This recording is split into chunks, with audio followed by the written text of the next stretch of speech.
Olá, tudo bem? Seja muito bem-vindo a esse canal. Olá, tudo bem? Seja muito bem-vindo a esse canal. Sou Renato Cortez, aqui no Salão de Teologia. Nosso foco aqui é Bíblia, é o estudo da Palavra de Deus. Bom, hoje é quinta-feira e como toda quinta-feira nós temos um compromisso juntos aqui de estudar a Bíblia. Nós estamos estudando a Bíblia desde Gênesis e vamos ir até Apocalipse, né? Então hoje é a aula de número 11 do livro de Gênesis. Nós vamos estudar sobre Jacó e sobre Esaú, tá? Os filhos de Isaac. Os capítulos que nós vamos abranger na aula de hoje vai ser Gênesis do capítulo 27 até o capítulo 29. Então já se inscreva no canal, deixa um like no vídeo, compartilha com outro amigo, aquele que você sabe que gosta, tá? de estudar a palavra de Deus, para poder vir fazer parte dessa comunidade e estudar a Bíblia com a gente. Tá certo? Bom, então vamos lá. Deixa eu pegar meu apontador, mas já está aqui, ó. Você já viu uma bênção? Você já viu como a bênção pode ser fruto de astúcia e trazer consequências duradouras? Então, nesses capítulos, acompanhamos o conflito entre Jacó e Esaú pelo direito da primogenitura, o engano de Isaac e a jornada de Jacó até a família de Labão. Hoje vamos refletir como escolhas motivadas por desejo de bênção e como Deus age em meio às nossas falhas e aos nossos planos, tá? Então vai ser uma aula muito bacana, eu tenho certeza que você vai gostar. Deixa eu já pegar aqui a minha Bíblia. Como eu te falei, eu estou usando a Bíblia Rota 66, foi uma Bíblia que eu adquiri por último, né? E é bom que eu estou conhecendo um pouquinho mais essa Bíblia enquanto eu estudo com vocês. Bom, o capítulo 27 vai falar então da trama de Jacó. Vamos ler então Gênesis 27, do 1 ao 4. Vamos abrir aqui Gênesis 27, do 1 ao 4. Ó, tendo Isaac envelhecido, os seus olhos ficaram tão fracos que ele já não podia enxergar. Certo dia, Esaú, seu filho mais velho, lhe disse, ele chegou ao seu filho mais velho e disse, meu filho, e ele respondeu, estou aqui.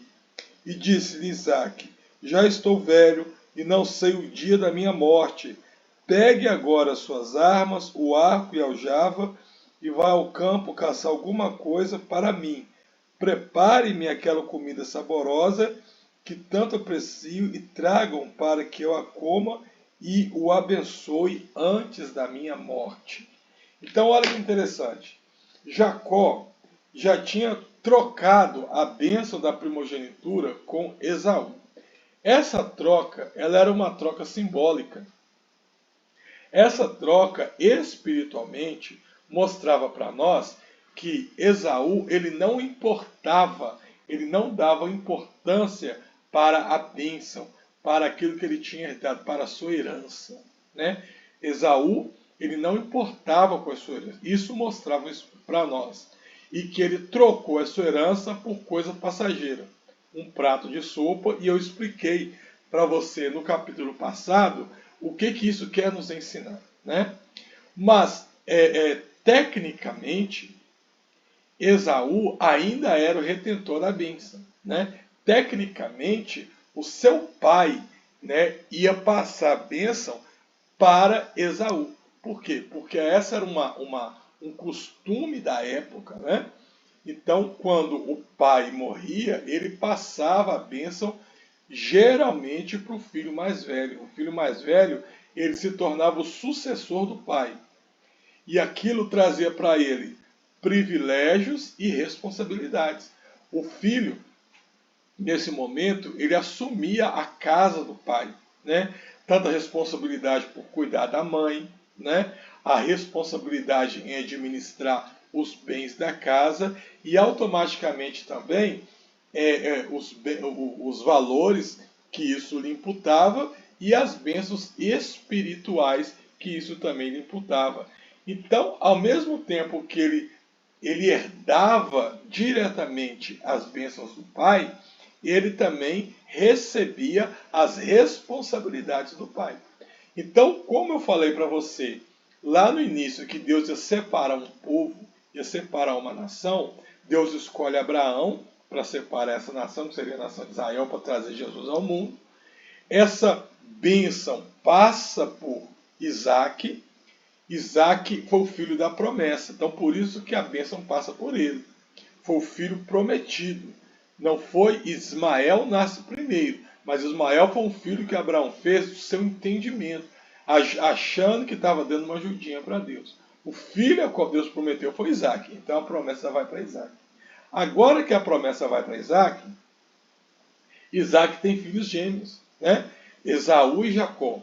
Esaú nasceu primeiro, portanto, a bênção da primogenitura, ela pertencia a Esaú, né? Então, a bênção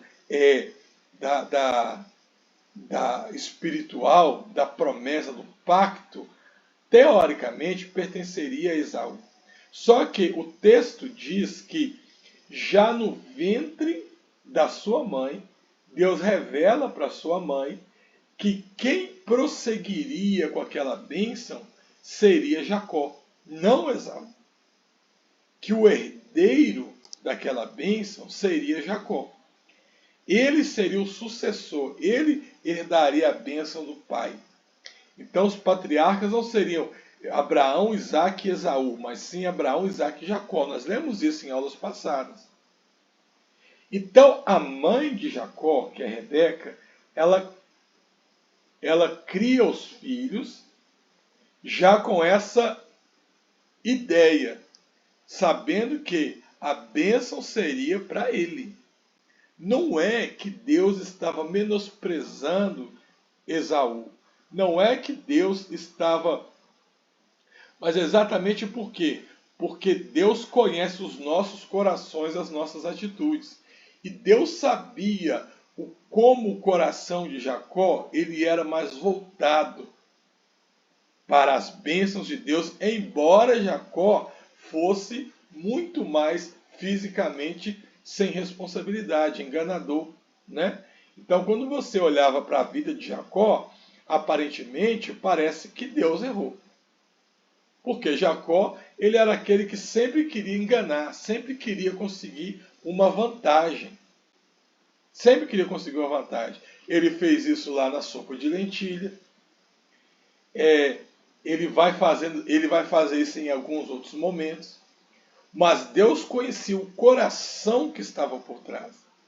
E muito mais vale você ter um coração voltado para a obra de Deus do que você ter uma vida de aparência, mas ter um coração duro, um coração que não deixa Deus trabalhar. Então esse era o ponto. Então quando Isaac ele envelhece, né, chega um momento aqui que ele já estava com a idade avançada, ele já não estava enxergando mais. O que ele faz? Ele chama Esaú, por quê? Porque ele, aparentemente, ele desconhecia essa bênção proferida pelo anjo para Rebeca. Aparentemente ele desconhecia. Mas Rebeca, ela errou em não contar para Jacó? Não. Lembra que eu te falei que Gênesis é o livro dos princípios? Ele quer nos dar princípios? Então, Rebeca aqui, ela é uma tipologia da igreja. Né? Ela é uma tipologia da igreja do Senhor. E a igreja do Senhor, ela sabe administrar as bênçãos, ela tem sabedoria de pegar as promessas de Deus e saber a hora certa de colocar aquilo em prática.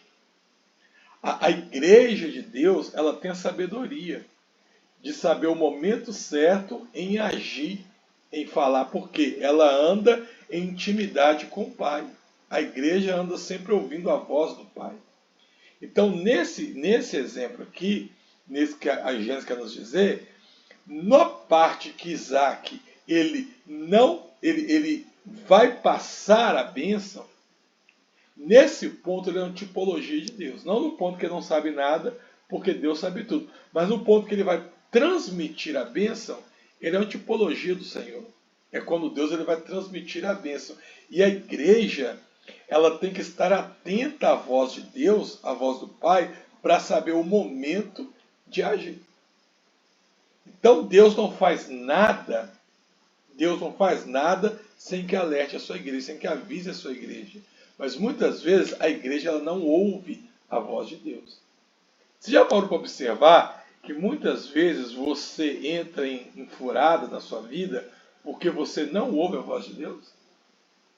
Então o que vai acontecer aqui? Isaac chama o seu filho Esaú e fala assim: Esaú, vai pegar uma caça, prepara o alimento, traz para mim que eu vou te abençoar. E agora, Rebeca, quando ouve, ela vai tomar uma atitude, né? Que é a partir do versículo 5 aqui, ó. Ora, Rebeca estava ouvindo o que Isaac dizia a seu filho Esaú.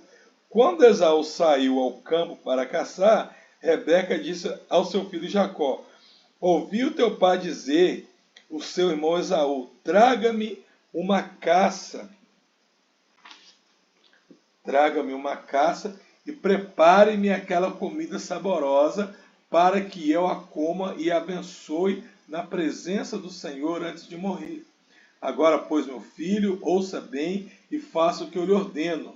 Vá ao rebanho, traga 2 cabritos escolhidos para que eu prepare uma comida saborosa para o seu pai, como ele aprecia. Leve-a então ao seu pai, para que ele coma e ele abençoe você antes de morrer. Vamos continuar lendo aqui?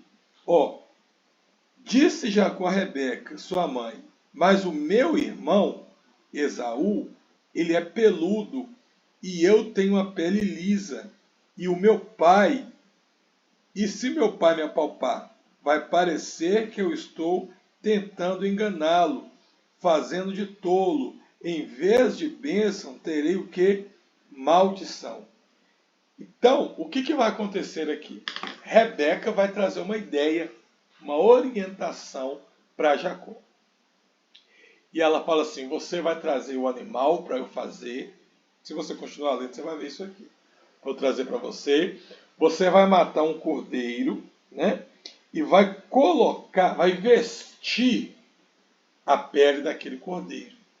Você vai colocar aquela pele nos seus braços, você vai colocar aquela pele no seu corpo. Porque no momento que o seu pai te apalpar, ele não vai perceber em você que é você, mas que é o seu irmão. E aí, Jacó faz isso. Pega o animal, leva para a mãe prepara o alimento, ele mata o animal, pega a pele, veste aquela pele, coloca sobre a mão, tudo certinho.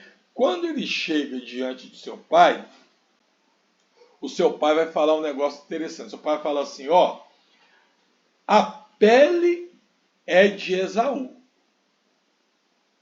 mas a voz é de Jacó. E Isaac abençoa o filho dessa maneira. Então, o que isso me faz entender? Lembra que eu te falei que Gênesis é o livro dos princípios.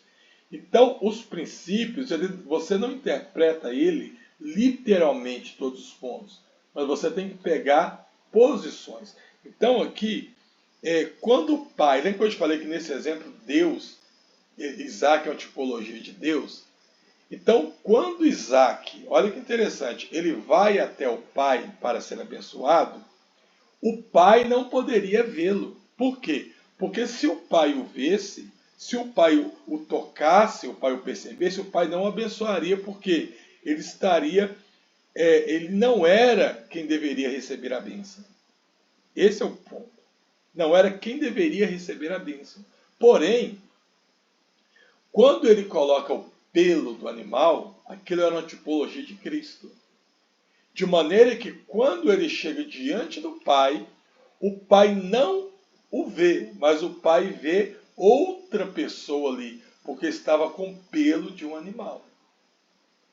E aí ele o abençoa. Então aqui era uma alusão a quê? Ao sacrifício de Jesus. Lembra que eu te falei lá no início, quando o homem peca, e Deus vai trazer um castigo para cada um, ele faz o que nós chamamos de proto-evangelho, Gênesis 3,15, e ele fala com a serpente que o filho nascido da mulher, que era Jesus, derrotaria ele. Então só Jesus poderia derrotar o pecado, só Jesus poderia é pagar o preço pelo pecado e fazer o homem estar novamente na presença de Deus. A palavra diz assim que o pecado ele é abominação aos olhos de Deus. Deus, ele não suportaria olhar para você pecador, porque o seu pecado é uma abominação aos seus olhos. Mas por que Deus ele nos abençoa? Porque Cristo morreu na cruz por nós. Porque Cristo ele se sacrificou em nosso lugar. Olha que interessante. Então, no momento em que você adora, você se apresenta diante de Deus, o sangue de Jesus, a Bíblia fala assim, que o sangue de Cristo nos purifica de todo o pecado. Então, quando o Pai olha, o Pai não vê o Renato pecador, não vê você pecador. O Pai ouve a sua voz, mas ele vê sobre você o sangue de Jesus. O sangue que te purifica de todo pecado. Por isso você é abençoado. Por isso Deus te ouve. Por isso Deus libera a bênção sobre você. Então olha que interessante. Eu estou contando uma história aqui de um erro de Jacó. Jacó tentando enganar o pai. Mas, dentro dessa atitude enganosa de Jacó, eu vejo que uma tipologia da misericórdia de Deus na história da redenção. Olha como é interessante estudar o livro de Gênesis. Mas voltando à história, então você tem aqui, no versículo 17, contando o disfarce, Jacó usando as peles do cabrito, e Isaac abençoando Jacó, então, até do versículo 18 ao 29, certo? Aí você chega no versículo 30, vai ter as consequências. Então vamos lá, versículo 30, deixa eu achar aqui. Versículo 30, aqui ó. Quando Isaac acabou de abençoar Jacó, mal tendo ele saído da presença do pai, o seu irmão Esaú chegou da caçada. Ele também preparou uma comida saborosa, trouxe a presença do pai e disse: Meu pai, levanta-se e coma a minha caça para que o Senhor me dê a bênção. E perguntou-lhe o seu pai Isaque: Quem é você? E ele respondeu: Sou Esaú, o seu filho mais velho. Profundamente abalado, Isaque começou a tremer muito e disse: Quem então apanhou a caça e trouxe para mim? Acabei de comê-la antes de você entrar, e a ele abençoei, e abençoado ele será. Então, quando Esaú chegou, que ele trouxe a caça, agora já era tarde. Isaac já tinha abençoado Jacó. Isaac já tinha abençoado aquele que valorizava a bênção. Embora ele tivesse agindo de forma talvez errada, embora ele estivesse enganando, tivesse a estrutura, a posição física dele, visual, fosse de enganar, mas Deus via ali dentro uma coisa boa. E Deus ele faz isso. Ele pega às vezes aquilo que é ruim e ele transforma em bênção na nossa vida. Quantas pessoas têm uma predisposição para ser as piores pessoas do mundo, mas vão para a igreja, para de beber, para de usar droga, para de roubar? É isso que aconteceu aqui. A atitude de Jacó era de engalobrador, era de enganador. Mas Deus conhecia o coração, conhecia a intenção. E mesmo, talvez Deus não aprovando aquilo que ele estava fazendo, Deus iria abençoar Jacó lá na frente. Ele iria pagar o preço por isso aqui. Entende? Deus não apoia o erro. A consequência do pecado de Jacó, que ele iria pagar, ele iria sofrer, mas ele iria ser abençoado. Tá? Então assim também é com a nossa vida. Então Esaú, quando sabe que Jacó comeu tomou seu lugar, enganou o pai. Ele não lembrou de lentilha, não lembrou de acordo que ele fez, não lembrou de nada. O que Esaú fez? Esaú ficou irado, né? E aí o texto diz assim, o versículo 34. Quando Esaú ouviu a palavra do seu pai, deu um forte grito, cheio de amargura, e implorou ao pai: me abençoe também. Mas ele respondeu: seu irmão chegou astutamente e recebeu a bênção que pertencia a você. Ou seja, ele desprezou tanto, agora que ele viu que não tem mais, ele sentiu o peso. Disse Esaú: não é com razão que o seu nome é Jacó, que significava enganador. Já é a segunda vez que ele me engana. Primeiro ele tomou meu direito de filho mais velho e agora recebeu a minha bênção. Então perguntou ao pai: o Senhor não reservou nenhuma bênção para mim? Isaac respondeu: Esaú, eu o constituí senhor sobre você, e a todos os seus parentes tornei servos dele. A ele supri de cereal e de que eu poderia fazer por você agora. Esaú pediu ao pai: meu pai, o Senhor tem apenas uma bênção? Apenas abençoe-me também, meu pai. E então chorou Esaú em alta voz. Já era tarde, perdeu, né? Não valorizou. Aqui a ideia é focar para a gente o valor, a importância das bênçãos espirituais que estão nascendo na nossa vida. Deus ele te dá várias oportunidades, mas chega um momento que pode ser tarde demais, né? O foco, né, lógico, quando nós falamos do Evangelho, sempre é o quê? A salvação. E a Bíblia diz que nós vivemos um dia chamado de tempo aceitável do Senhor. O que é tempo aceitável? Você ainda pode aceitar Jesus. Você pode erguer sua mão e aceitar Jesus como seu único Salvador, porque ainda é tempo aceitável. Mas vai chegar um momento em que não será mais possível. E nesse momento, já a escatologia nos diz que as pessoas clamarão, as pessoas suplicarão, as pessoas implorarão. Um exemplo aconteceu também com Noé. Mas não era possível mais Noé abrir a arca. Não será possível mais no futuro a pessoa ser salva. Por quê? Porque o tempo da graça passou. Então o foco aqui que mostra para a gente, olha só, ainda vai nascer o Estado de Israel. O Estado de Israel ainda vai ter início. Mas eu já estou aprendendo princípios que eu uso até hoje quando eu falo da salvação que o Jesus que vai nascer de Israel trouxe para mim. Então Esaú fica furioso, fica muito furioso. E aí o que a sua mãe o orienta? Que ele parta dali. Então está aqui, ó.